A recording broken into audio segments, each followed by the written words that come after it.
Well, it can be whatever the world wants to call it. And it does seem strange at first when you hear aging as a disease. But when you look up the definition of what a disease is, it's a condition that reduces function, eventually many diseases causing death. And that's exactly what aging does.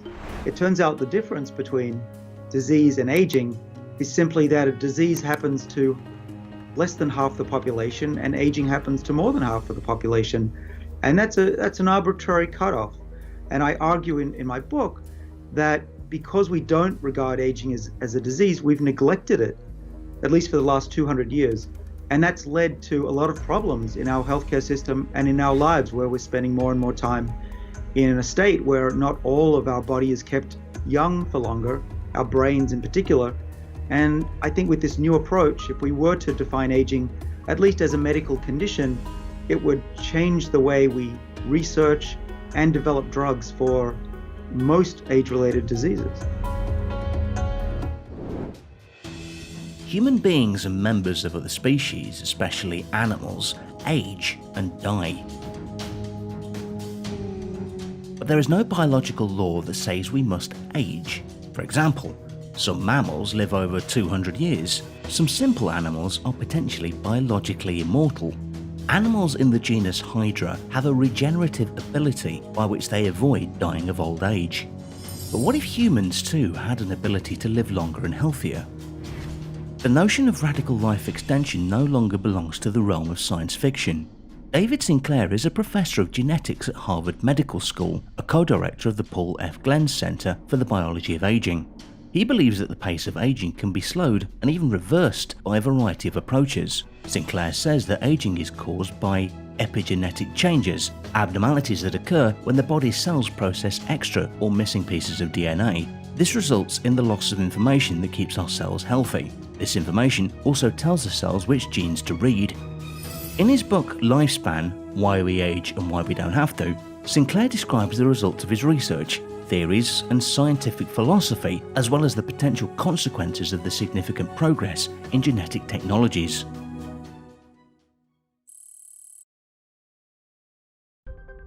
Right, well, hormesis is essentially what doesn't kill you makes you stronger.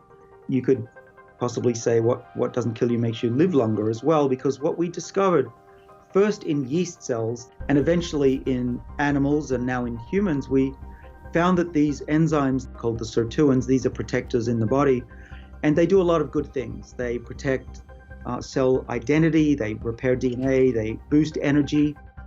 So we discovered that, but then what we realized in the 2000s was that these genes and the enzymes that are produced from them are turned on by hormesis. And what that means is anything that puts the body in a state of perceived adversity, right? You don't want to actually damage the body to be able to live longer and be healthy. You want to give the impression that times are going to be tough.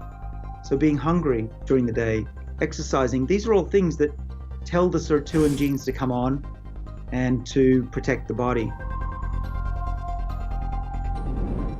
At present, researchers are only just beginning to understand the biological basis of aging, even in relatively simple and short-lived organisms, such as yeast. Sinclair, however, makes a convincing argument for why the life extension technologies will eventually offer possibilities of life prolongation using genetic engineering.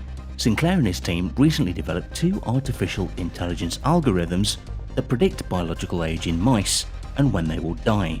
This will pave the way for similar machine learning models in people.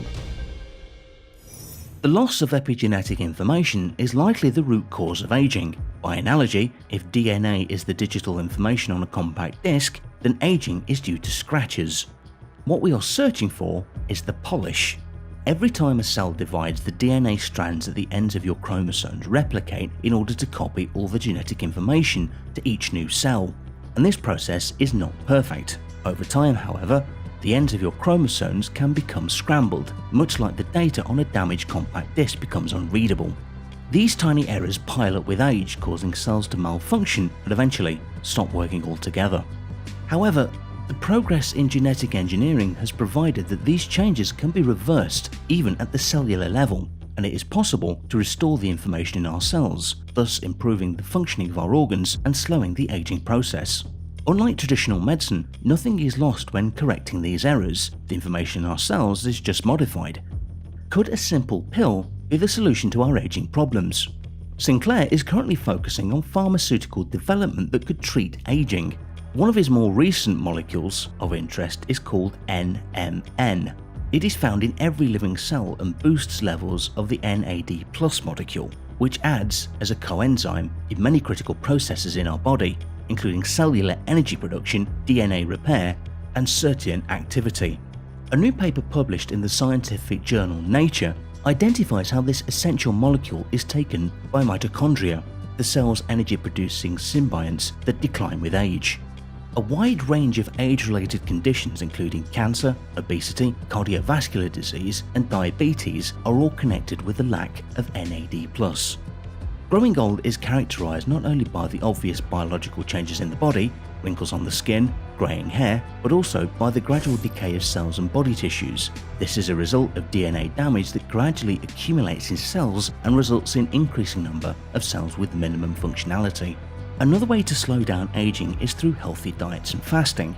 Sinclair practices calorie restriction, eats a mostly vegetarian diet, and tries to avoid sugar and carbs. He also exercises in the gym on the weekends and then sits in a hot sauna before plunging himself into an ice-cold pool, because according to him, temperature extremes also kick our cell's survival instinct into action.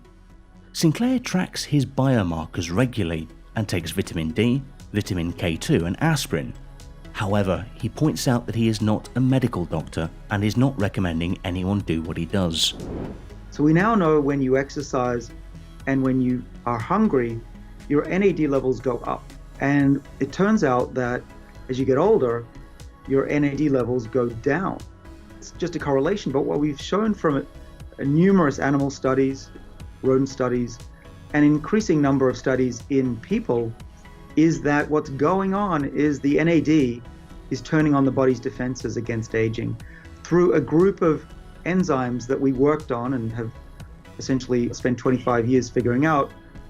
They require NAD as well. So the hormesis mediators, the enzymes that we think provide the health benefits of diet and exercise, are responsible for the longevity that you get when you lead a healthy lifestyle. Now, it's interesting to pause on this because we used to think that just running would make your blood flow better, and being hungry, you lost weight and that's why you lived longer. But actually what I believe, and more people also believe, is that NAD and these other things that raise NAD are working because they're actively turning on the body's defenses against aging. And it's not a passive effect, it's not a coincidence. It's really just telling your body times are going to be tough, fight against this onslaught.